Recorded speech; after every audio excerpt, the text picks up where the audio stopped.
How to use Capcut after ban.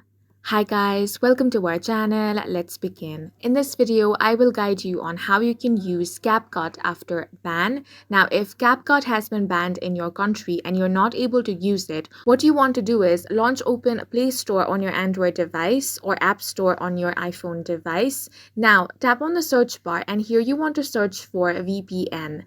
Now, VPN is a virtual private network, which is a service that encrypts your data and masks your IP address when you use the internet. Here, you will find different results. You can basically select whichever you want. I'm going to select this one. Go ahead and tap on the install button. After it has been installed, tap on open.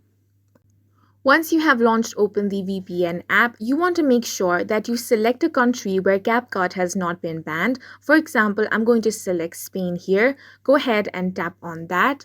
Now, once VPN is connected to the country that you select, you will be able to use Capcut without any issue. And that's it for this video. If you found it helpful, please make sure to hit the like button and subscribe for more videos like this.